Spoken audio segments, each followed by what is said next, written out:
আসসালামু আলাইকুম প্রিয় দর্শক, অন্য মঞ্চে আলোচনায় আপনাদের সকলকে স্বাগত জানাচ্ছি। সব জল্পনা কল্পনার অবসান ঘটিয়ে অবশেষে পদত্যাগ করেছেন বাংলাদেশের 22তম রাষ্ট্রপতি মোহাম্মদ শাহাবুদ্দিন। শারীরিক অসুস্থতা ও অটোনমিক নিউরোপ্যাথির কথা উল্লেখ করে দায়িত্ব থেকে সরে দাঁড়ালেও যেভাবে তিনি সরে দাঁড়িয়েছেন তা নিয়ে দেখা দিয়েছে বেশ কিছু রাজনৈতিক প্রশ্ন। শারীরিক ও মানসিকভাবে অসমর্থ রাষ্ট্রপতিকে সরাতে চিকিৎসাধীন স্পিকার কি তড়ি ঘড়ি করে ফেরানো হলো কেন? বিমানবন্দরে নেমেও স্পিকারের কিছুই না জানা, তার পরপরে পদত্যাগপত্র পৌঁছানো আর ভারপ্রাপ্ত রাষ্ট্রপতির দায়িত্ব নেওয়া, সব যেন আগের থেকে লেখা কোনো রাজনৈতিক থ্রিলারের স্ক্রিপ্ট। শেখ হাসিনার ফেরার ঘোষণার পর তাকে সরে যেতে হলো ছড়িয়ে পড়া এমন একটি দাবির প্রেক্ষিতে সরকার একটি পক্ষ বলছে শেখ হাসিনার ওই সাক্ষাৎকার প্রকাশের আগেই তাকে সরে যেতে বলা হয়েছিল। আবার রাষ্ট্রপতির পদটা যে কতটা অলংকারিক তা 2007 ও 2024 সালে বোঝা গিয়েছিল। তাহলে কি ওই অলংকারিক পদকে পুঁজি করে যারা ক্ষমতাধর হয়ে ওঠে তাদের উপরই সরকারের নজর? যে লক্ষ্যে মোহাম্মদ শাহাবুদ্দিনকে সরতে হোক না কেন, শেষ পর্যন্ত তিনি কি আওয়ামী লীগ ও বিএনপি দুই পক্ষের কাছে আস্থা হারিয়ে দুকুল হারালেন, নাকি পদত্যাগের পরও আগামী দিনের রাজনীতির গতিপথ বদলে দিতে ব্যবহার হতে পারেন তিনি, ঠিক যেমনটা গত 2 বছর হয়েছিলেন? প্রশ্ন হলো, আসল খেলাটা ঠিক কোথায়? বিস্তারিত জানতে চলুন যাওয়া যাক বিশ্লেষণে। বাংলাদেশের 22তম রাষ্ট্রপতি হিসেবে নির্বাচিত হয়ে 2023 সালের 24 এপ্রিল শপথ নিয়েছিলেন মোহাম্মদ শাহাবুদ্দিন। সে অনুযায়ী তার মেয়াদ ছিল 2028 সালের 23 এপ্রিল।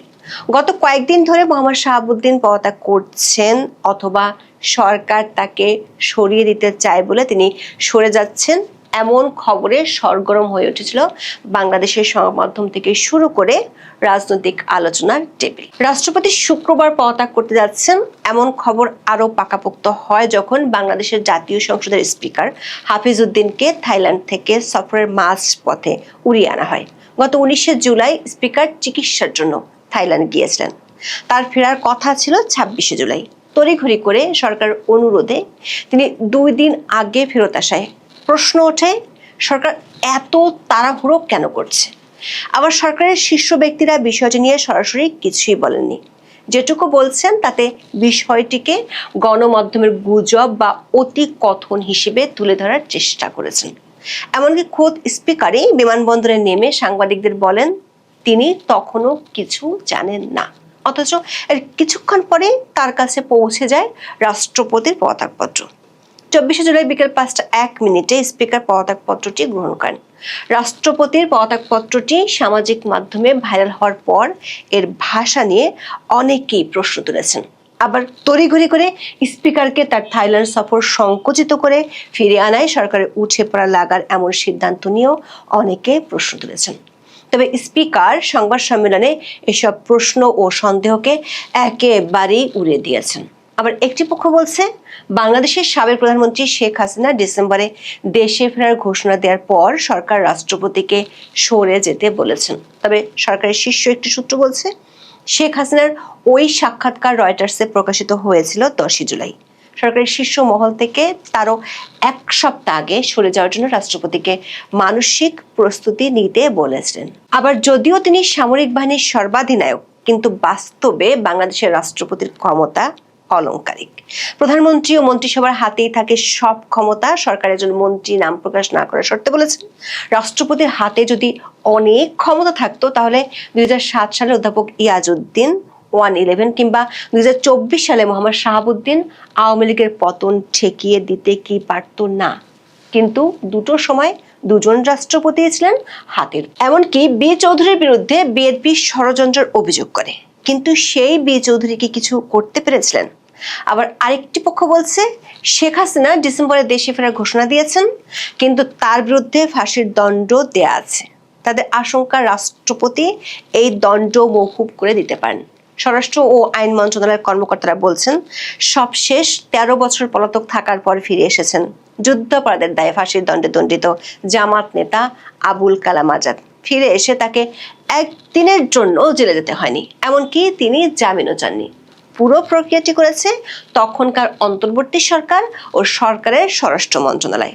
মন্ত্রণালয়ের কর্মকর্তারা বলছেন, রাষ্ট্রপতির নির্দেশে দণ্ড স্থগিত করাটা সাংবিধানিকভাবে রাষ্ট্রপতির এখতিয়ার হলেও এখানে রাষ্ট্রপতির কিছুই করার থাকে না সরকারের আদেশ পালন ছাড়া। তাহলে সরকার এতটা তড়িঘড়ি করে স্পিকারকে ফিরিয়ে এনে কেন রাষ্ট্রপতিকে সরিয়ে দিল, যেটিকে আনুষ্ঠানিক ভাষায় পদত্যাগ বলা হচ্ছে, এমন প্রশ্ন তুলেছেন অনেকে। সরকারের দুটি সূত্র থেকে বিষয়টি নিয়ে একই রকম বক্তব্য পাওয়া গেছে। ওই সূত্রগুলো বলছে, রাষ্ট্রপতি মূল বিষয় নয়, বরং ক্ষমতাধর পক্ষগুলো যারা রাষ্ট্রপতির মাধ্যমে ক্ষমতার চর্চা করে বা করতে পারে সেখানেই সরকারের শীর্ষ মহলের নজর। সরকারের পছন্দসই ও পুরোপুরি আজ্ঞাবহ রাষ্ট্রপতি না থাকলে অনেক সময় সেই ক্ষমতাধর গ্রুপকে সরকারে বসে আনা কঠিন না হলেও সময় সাপেক্ষ হয়ে যায়। পরিস্থিতি অনুযায়ী তড়িৎ ব্যবস্থা নেওয়া যায় না, সেই পথটি পরিষ্কার করতে রাষ্ট্রপতিকে সরে যাওয়ার সিদ্ধান্ত সরকার নিয়ে ফেলেছিল। সরকার একজন মন্ত্রী মনে করেন, আওয়ামী লীগের কার্যক্রমের উপর নিষেধাজ্ঞা তোলা ও শেখ হাসিনার ফিরে আসার বিষয়টি শুধু বাংলাদেশের অভ্যন্তরীণ রাজনীতির সাথে সম্পর্কিত নয়, এর সাথে ভূরাজনৈতিক বিষয় জড়িত। ওই মন্ত্রী বলেছেন, ত্রয়োদশ জাতীয় সংসদ নির্বাচন হবে হবে না এমন সংশয়ের মধ্যে ছিল। তখনও ভূরাজনৈতিক পক্ষগুলো একমত না হতে পারায় নির্বাচনটা ঝুলেছিল। এমনকি তারেক রহমানও দেশে ফেরার আগে ফেসবুক পোস্ট দিয়ে বলেছিলেন, তার ফিরে আসাটা তার একক সিদ্ধান্তের উপর নির্ভর করে না।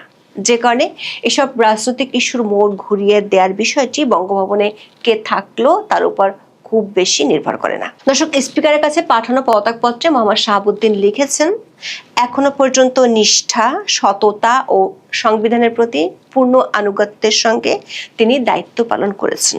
24 5 আগস্টের রাজনৈতিক পট পরিবর্তনের কথা উল্লেখ করে তিনি লেখেন, তৎকালীন সরকারের পতনের পর দেশে শাসনতান্ত্রিক ও সাংবিধানিক সংকট দেখা দেয়। সাংবিধানিক সংকট থেকে উত্তরণের জন্য বাংলাদেশের সংবিধানের 106 নম্বর অনুচ্ছেদে উল্লেখিত ক্ষমতা বলে তিনি রাষ্ট্রপতি হিসেবে বাংলাদেশ সুপ্রিম কোর্টের আপিল বিভাগের মতামত চান। সুপ্রিম কোর্টের আপিল বিভাগের পরামর্শক্রমে অন্তর্বর্তীকালীন সরকার গঠন করেন।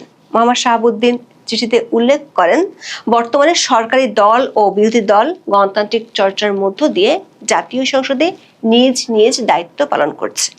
তিনি দাবি করেন, তার সুদৃঢ় ও ইতিবাচক ভূমিকার কারণে দেশে কোনো সাংবিধানিক বিপর্যয় ঘটেনি। অনেকে প্রশ্ন তুলেছেন, রাষ্ট্রপতি কি তার বিদায়ী পত্রে বিগত দুটি সরকারের বৈধতার কথা জানিয়ে গেলেন? না হলে পদত্যাগপত্রে স্বাস্থ্যগত কারণ উল্লেখ করা জরুরি হলেও এসব বিষয়ের অবতারণা কেন করলেন? মোহাম্মদ শাহাবুদ্দিন এরপরই পদত্যাগপত্রে নিজের অসুস্থতার কথা উল্লেখ করেছেন। লিখেছেন, তিনি গুরুতর অসুস্থ, হৃদরোগ, উচ্চ রক্তচাপ, ডায়াবেটিস ও কিডনি জটিলতায় ভুগছেন। তার হৃদযন্ত্রে বাইপাস সার্জারি হয়েছে। ইদানিং স্বাস্থ্য পরীক্ষায় অটোনমিক নিউরোপ্যাথি নামক রোগ শনাক্ত হয়েছে। এই রোগের কারণে তিনি মাঝে মাঝে ক্ষণিক অচেতন হয়ে যান। রোগসমূহের প্রাদুর্ভাবে শারীরিক ও মানসিক অসমর্থতার কারণে রাষ্ট্রপতির মতো গুরুত্বপূর্ণ সাংবিধানিক পদের দায়িত্ব পালন করা তার পক্ষে সম্ভব হচ্ছে না। তার দীর্ঘমেয়াদের চিকিৎসা প্রয়োজন বলে চিঠিতে উল্লেখ করেছেন। বিশেষজ্ঞ চিকিৎসকরা বলেছেন, অটোনমিক নিউরোপ্যাথি হলো এমন একটি স্বাস্থ্যগত অবস্থা যেখানে শরীরের অনৈচ্ছিক স্নায়ু বা অটোনমিক নার্ভস গুলো ক্ষতিগ্রস্ত হয়। মানুষের শরীরে যেসব কাজ সচেতন চেষ্টা ছাড়াই স্বয়ংক্রিয়ভাবে ঘটে, যেমন হৃদস্পন্দন, রক্তচাপ, হজম প্রক্রিয়া, ঘাম হওয়া এবং মূত্রথলির নিয়ন্ত্রণ, এই স্নায়ুগুলো মূলত সেসব কাজ পরিচালনা করে। যখন এই নার্ভগুলো ক্ষতিগ্রস্ত হয় তখন শরীরের এই স্বয়ংক্রিয় ব্যবস্থাগুলোতে ব্যাঘাত ঘটে। অটোনমিক নিউরোপ্যাথির সবচেয়ে প্রধান ও সাধারণ কারণ হলো ডায়াবেটিস। ব্লাড সুগার দীর্ঘদিন অনিয়ন্ত্রিত থাকলে এই নার্ভগুলো ধীরে ধীরে ক্ষতিগ্রস্ত হয়। মোহাম্মদ শাহাবুদ্দিন তার পদত্যাগপত্রের শেষে উল্লেখ করেছেন, সংবিধানের 50-3 অনুচ্ছেদের বিধান অনুযায়ী তিনি রাষ্ট্রপতির পদ হতে পদত্যাগ করেছেন। সংবিধানের 50-3 নম্বর অনুচ্ছেদে বলা আছে, রাষ্ট্রপতি পদত্যাগ করতে চাইলে তাকে জাতীয় সংসদের স্পিকারকে সম্বোধন করে নিজ স্বাক্ষরযুক্ত পদত্যাগপত্র জমা দিতে হবে। এখন আনুষ্ঠানিকভাবে বাংলাদেশের ভারপ্রাপ্ত রাষ্ট্রপতি হাফিজউদ্দিন আহমেদ, এখানেও একটি প্রশ্ন উঠেছে। সেটি হলো, বলা হচ্ছে রাষ্ট্রপতি অসুস্থ, তিনি আবার যার কাছে দায়িত্ব দিয়ে চলে গেলেন তিনি চিকিৎসার মাঝ পথে দেশে ফিরেছেন দায়িত্ব নেওয়ার জন্য। এখন সংবিধানের 54 অনুচ্ছেদ অনুযায়ী রাষ্ট্রপতির অনুপস্থিতিতে স্পিকার ভারপ্রাপ্ত রাষ্ট্রপতির দায়িত্ব পালন করবেন। নতুন রাষ্ট্রপতি নির্বাচিত না হওয়া পর্যন্ত স্পিকারের দায়িত্ব পালনে কোনো বাধা নেই, অর্থাৎ নতুন রাষ্ট্রপতি দায়িত্ব নেওয়ার আগ পর্যন্ত তিনি রাষ্ট্রপতির দায়িত্বে থাকবেন। এর আগেও 2002 সালের 21 জুন থেকে 6 সেপ্টেম্বর পর্যন্ত তৎকালীন স্পিকার ব্যারিস্টার জমির উদ্দিন সরকার অস্থায়ী রাষ্ট্রপতি হিসেবে দায়িত্ব পালন করেছিলেন। সংবিধান অনুযায়ী রাষ্ট্রপতির পদ শূন্য হলে নতুন রাষ্ট্রপতি নির্বাচনের আয়োজন করবে নির্বাচন কমিশন। যেহেতু এখন সংসদ বহাল আছে, তাই সংবিধানের 123(2) অনুচ্ছেদ অনুযায়ী আগামী 90 দিনের মধ্যে নতুন রাষ্ট্রপতি নির্বাচন করতে হবে। বর্তমান সংসদে বিএনপির সংখ্যাগরিষ্ঠতা থাকায় দলটি মনোনীত প্রার্থী পরবর্তী রাষ্ট্রপতি হিসেবে নির্বাচিত হওয়ার সম্ভাবনা রয়েছে। সংবিধানের 54 অনুচ্ছেদ অনুযায়ী নতুন রাষ্ট্রপতির দায়িত্ব গ্রহণ না করা পর্যন্ত রাষ্ট্রপতির সাংবিধানিক দায়িত্ব পালন করবেন জাতীয় সংসদের স্পিকার। সংসদ সদস্যদের ভোটে রাষ্ট্রপতি নির্বাচিত হন। তবে যেহেতু এই মুহূর্তে সংসদ নেই, তাই পরবর্তী সংসদ অধিবেশন না ডাকা পর্যন্ত নতুন রাষ্ট্রপতি নির্বাচনের কোনো সুযোগ নেই। এদিকে 24 আগস্টের রাজনৈতিক পট পরিবর্তনের পর থেকেই মোহাম্মদ শাহাবুদ্দিনের পদত্যাগের দাবিতে সোচ্চার ছিল একটি। নমস্কার, আমি তরুণ ঘোষ। আগামী 29 তারিখ সার্জিও গোর বাংলাদেশ যাচ্ছেন। তার যাওয়ার আগে আমি একটা ভিডিও করেছিলাম, সম্ভবত 18-19 তারিখ নাগাদ একটা ভিডিও করেছিলাম যে সার্জিও গোর যাচ্ছেন, কি কি তার থাকবে। CNN এর একটা রিপোর্ট আমি তার সঙ্গে যুক্ত করেছিলাম। এখন সার্জিও গোর যে যাচ্ছেন, তারেক রহমানের জন্য বেশ কিছু দুঃসংবাদ নিয়ে যাচ্ছেন। দুঃসংবাদ বলতে, তিনি যে চীন সফর করে এসছেন, তুর্কির সঙ্গে যে চুক্তি করেছেন, চীনকে মায়ানমার করিডোর দেবেন বলেছেন, একে তুর্কিকে এইখানে ড্রোন কারখানা, তারপরে আরো অনেক কিছু চুক্তি ফুক্তি হয়েছে, সেই সব কিছু নিয়ে তার সঙ্গে আলোচনা হবে। তার এই চুক্তি, খলিলুর রহমানের এই ভিজিট এবং ভারত ও আমেরিকার সঙ্গে যে চুক্তিগুলো হয়েছিল সেই চুক্তির খেলাপ নিয়ে।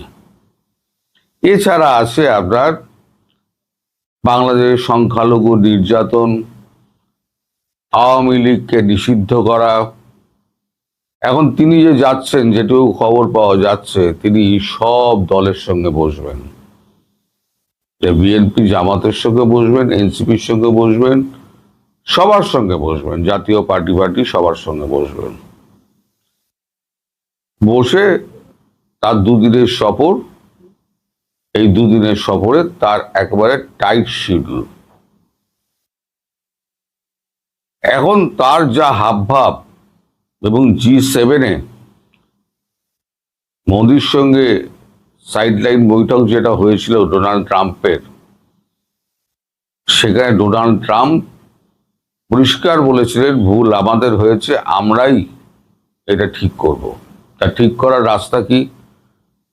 ঠিক করার রাস্তা হচ্ছে মার্কিন যুক্তরাষ্ট্রের যিনি প্রতিনিধি সার্জিও গোর, তিনি শুধু ভারতবর্ষের রাষ্ট্রদূত নন, দক্ষিণ এবং মধ্য এশিয়ার তিনি চার্জে রয়েছেন।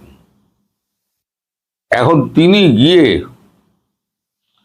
তারেক রহমানের ওপরে যে চাপ সৃষ্টি করবেন, আমার মনে হয় না তারেক রহমান সরকার আর টিকতে পারবে। কারণ ধরুন, আপনাকে যে রাজা বানায় সেই কিন্তু আপনাকে ফকির বানিয়ে দেবে। আর আমেরিকার ইতিহাসে তো প্রভূত উদাহরণ রয়েছে, সে রাজা থেকে ফকির করে দেওয়া এবং একটা ভালো রাষ্ট্রকে রসাতলে পাঠিয়ে দেওয়া, এই দুটোই কাজ করবে তারা তড়িৎ করবা। এখন এই যে তিনি আসছেন, তার ভিজিটের যে ভিডিওটা CNN করেছিল, সেই ভিডিওটা আমি একবার জুড়ে দিচ্ছি, আপনারা দেখুন। তারপর আমি আবার ফিরে এসে এই ভিডিও সম্পর্কে আপনাদের আরো 2-4টি তথ্য দেব, যেগুলো অত্যন্ত গুরুত্বপূর্ণ। The United States is sending one of President Donald Trump's closest confidants to Bangladesh at a politically sensitive moment. Sergio Gore, the US Special Envoy for South and Central Asia and America's ambassador to India, is expected to visit Dhaka later this month. The visit comes just 5 months after the Tariq Rahman government assumed office and amid growing geopolitical competition in South Asia. According to reports, Gore will hold high-level meetings with Prime Minister Tariq Rahman, Foreign Minister Khalilur Rahman, and leaders of several major political parties. The discussions are expected to focus on regional security, Bangladesh's foreign policy, and its strategic direction. The timing of the visit has drawn particular attention. Former Prime Minister Sheikh Hasina recently announced that she intends to return to Bangladesh before the end of the year, despite facing a death sentence in absentia. Reports suggest her possible return and the future of the Awami League could also feature in discussions during Gore's visit. The United States is also facing increasing pressure over Bangladesh's human rights situation. Several American lawmakers and rights groups have raised concerns about the trial of Sheikh Hasina and the broader political environment in the country. This has fueled speculation that Washington may be reassessing its approach toward Bangladesh. Another major issue is Bangladesh's rapidly expanding ties with China.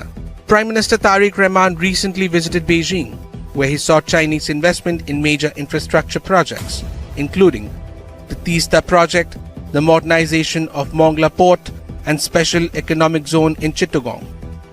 Dhaka has also proposed deeper defense cooperation with China and is reportedly considering major military purchases, including fighter aircraft. For Washington, these developments are strategically significant.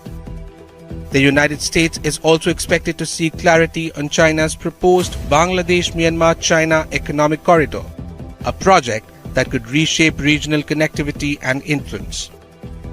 Bangladesh's growing engagement with China, Pakistan, and Turkey has also attracted close attention from both Washington and New Delhi.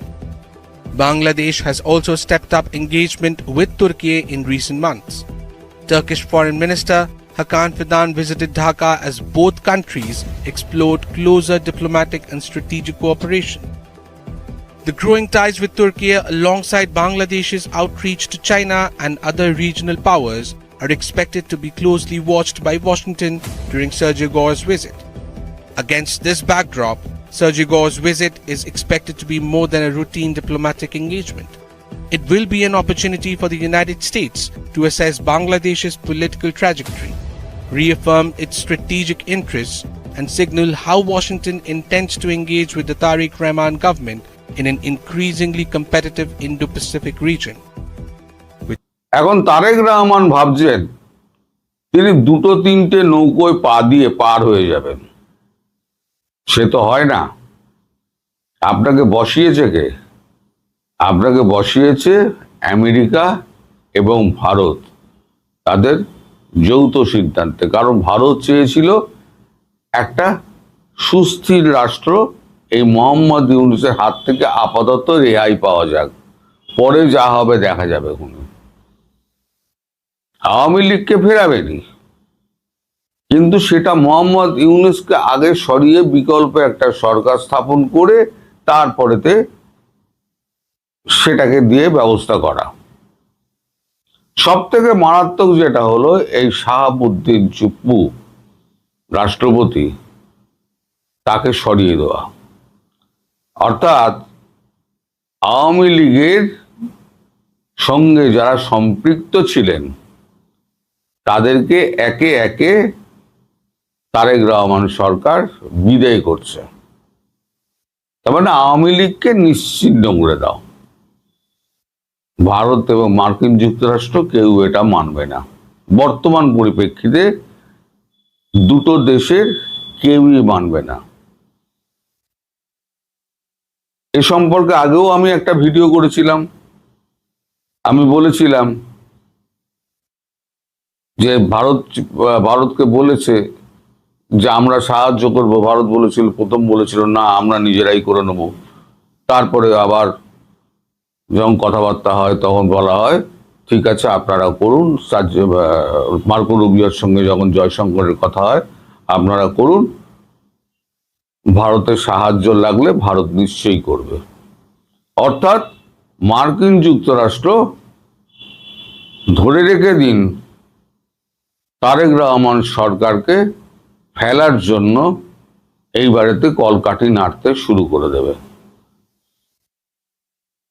এই যে September আমি বলেছি না, মানে আমি বলিনি, September যেটা আপনাদের প্রধানমন্ত্রী বলেছেন, তিনি সার্জিও গোরের সঙ্গে কথা বলেই কিন্তু বলেছেন। এই ভিডিওতে বলেছিলাম সার্জিও গোরের সঙ্গে তার দীর্ঘ আলাপ হয়েছে এবং তিনি বলেছেন অজিত দোভালকে সার্জিও গোরের সঙ্গে আমার দীর্ঘ আলাপ হয়েছে, আমি কথাবার্তা বলে নিয়েছি। অর্থাৎ শেখ হাসিনা তিনি পুরোটা জেনে নিয়ে সম্ভাব্য টাইমটা তিনি বিচার বিবেচনা করবেন।